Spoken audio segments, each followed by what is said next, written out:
पुनर्विवाह। डिवोर्स के पूरे 5 साल होने के बावजूद भी कैलाश ने अभी तक दूसरी शादी के बारे में नहीं सोचा। बस अपनी 4 साल की बेटी शैली के बारे में ही हर पल सोचता रहता। हालांकि जब से दोनों अलग हुए हैं तब से केवल एक ही बार अपनी बेटी से मिल सका। बेचारा कैलाश की बुआ रानी ने अपनी फ्रेंड शीला से डिटेल शेयर की। यार क्या ही बताए आजकल के इन बच्चों के बारे में। उम्र गुजरती जा रही लेकिन फिर भी अपने पार्टनर का चुनाव नहीं कर पाते। अब मेरी भतीजी को ही देख लो, पूरे 31 साल हो चुकी है, लॉ की पढ़ाई भी पूरी कर ली, फिर भी अभी तक उसे अपनी पसंद का कोई लड़का नहीं मिला। कहती है जब मिल जाएगा तो शादी कर लूँगा। सुन शीला, एक काम कर, मेरे कैलाश के एक बार अपनी भतीजी श्रद्धा को मिलवाने का प्लान तो कर। हो न हो ऊपर वाले की इनकी जोड़ी को ठीक करने की ठान ली हो। तो रानी ने शीला का हाथ पकड़ा, गुजारिश की, तेरे मुंह में घी शक्कर। अगर ऐसा हो जाए तो मेरे बूढ़े भाई की बहुत बड़ी जिम्मेदारी और टेंशन कम हो जाएगी। बेचारे तब नौकरी करते और अपने बुढ़ापे में बेटी की शादी हो जाए, इनकी कामना ही रहा। शीला जी ने अपना दुख रोया। 10 साल, लगभग 65 साल महिला बचपन से लेकर कॉलेज तक साथ में दोस्त थी। एक आध बार एक दूसरे से मिलने आ जाती थी। आज शीला बड़े दिन बाद अपनी खास दोस्त रानी के घर मिलने आई।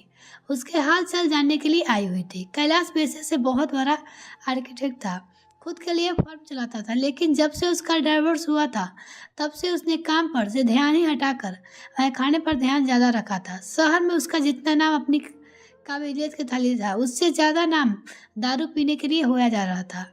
उसे उसके हर वाले माता पिता बार बार समझाते थे कि दारू और नशे की लत छोड़ो, अब अपने बिजनेस और आगे की लाइफ को फोकस करो और कोई अच्छी सी लड़की पसंद करके जल्दी से शादी कर लो, क्योंकि कोर्ट से तो तेरी ग्रीन सिग्नल मिल ही चुका था। उसका डिवोर्स हो चुका था, लेकिन घर वाले समझाए थक चुके थे। उसे चाहिए ही तो बस आस्था।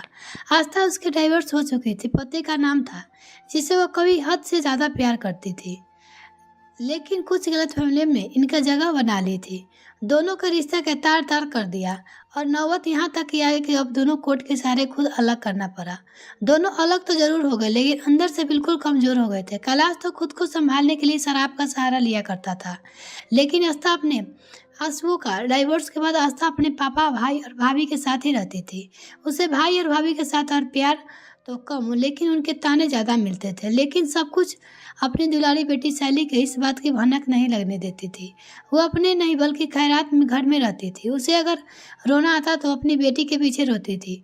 उसके सामने खुद एक स्ट्रगल की परेड चल रही थी। उसके पापा की पेंशन इतनी नहीं थी कि वो अपने बेटी की ज़रूरतों को पूरा कर सके। इसीलिए अब आस्था को लगने लगा था कि शैली के बढ़ने के लिए पैसे की ज़रूरत होगी। हालांकि कैलाश उसे हर महीने भत्ते के रूप में 10,000 रुपये देता था, लेकिन उससे गुजारा आसान नहीं था। उसने नौकरी करने का फैसला किया।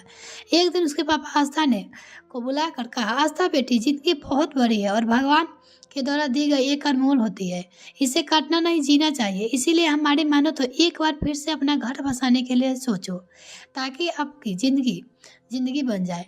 अपने आंसू को आंसू के लिए आस्था ने पापा को, हम एक बार ही जीते हैं, एक बार ही मरते हैं और प्यार भी एक ही बार करते हैं।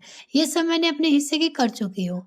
अब मेरी कोई तमन्ना नहीं है। मैं बस अब चाहती हूँ कि मेरी बेटी शैली जिंदगी बन जाए और कुछ नहीं। आस्था के पापा बस अपने आंसू पोंछते और आंख मलते रह गए।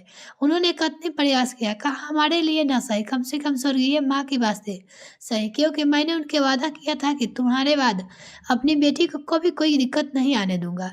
ज़्यादा कहने पर आस्था मान तो गई, लेकिन उसका शर्त थी कि उसे फोर्स नहीं किया जाएगा, वो अपनी मर्जी से ही करेगी।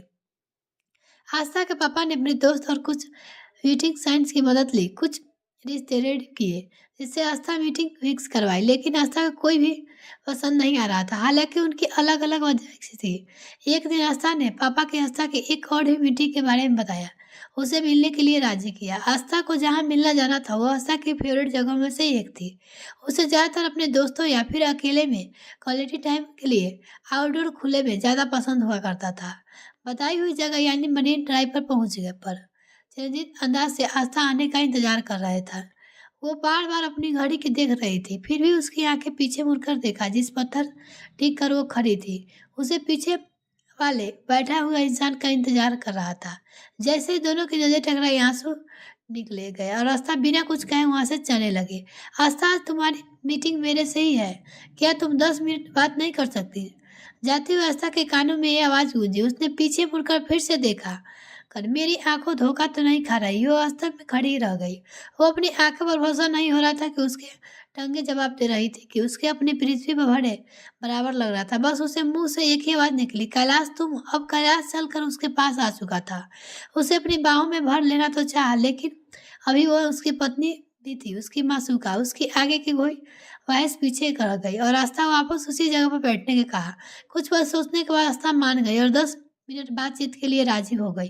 जब से तुमने दूरी बनाई हमारी जिंदगी बदल गई है। तुझे अब जिंदगी जिंदगी नहीं बस बोझ लगने लगी है। मुझे हर शाम तुम्हारे हाथों की डेट समझ याद आती है। कैलाश और तुम बहुत कुछ कहना चाहते हैं था, लेकिन आस्था ने उसे रोक दिया था। हमारे पास केवल 10 मिनट है। मैं चाहती हूँ कि इसमें रोने धोने से अच्छा है कुछ और बातें की जाए। कैलाश चुप हो गया। आस्था घर के बाकी मेंबर्स के बारे में पूछती रही। कैलाश ने सैली से मिलने की इच्छा जताई तो आस्था ने थोड़े नरम लहजे से कह दिया, कभी टाइम निकाल के उससे मिलवाने के लिए आएगी। आस्था की बात सुनकर कैलाश को बड़ी खुशी हुई। कम से कम इस बहाने आस्था फिर से उसे मिलने तो आएगी। जाते जाते आस्था ने कैलाश से पूछा, आपने अभी तक दूसरी शादी क्यों नहीं की? कैलाश खामोश रहा, फिर कुछ सोचने के बाद बोला, क्या हम फिर से शादी कर सकते हैं? आस्था वहां से जाने लगी और जाते जाते बोली, मैं कभी इसके बारे में भी नहीं सोचा। एक बार सोच के जरूर देखना, शायद इरादा बदल जाए, कैलाश ने कहा। घर पहुंच के आस्था ने पापा से पूछा, पापा क्या आपको पता था कि वो लड़का कौन था जो मुझसे मिलने आने वाला था? आपने चश्मा उतारते हुए पापा ने जवाब दिया, हाँ मुझे पता था, वो कैलाश था।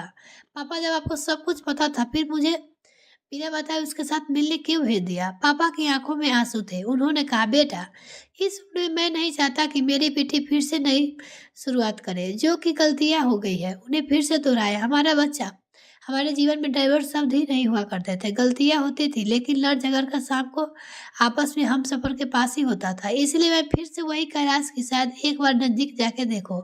हो सकता है साले के अकेले सिकवे फिर से एक नए रिश्ते के रूप ले ले।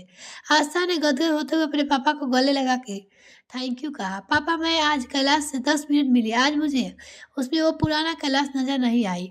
वो तो फिर एक बार फिर से एक मिनट और अरेंज कराए। नहीं पापा अब मैं खुद ही अरेंज कर लूंगी। बहुत सोचने के बाद आस्था ने दोबारा से कैलाश के साथ डेट पर जाने का फैसला किया। पहली डेट, दूसरी डेट, फिर सिलसिला दोबारा से शादी होने के बाद ही रुका। आस्था और कॉलेज के पुनर्विवाह के बाद दोनों फैमिली एक बार फिर से खुशी खुशी सुखी का आनंद लेने लगे।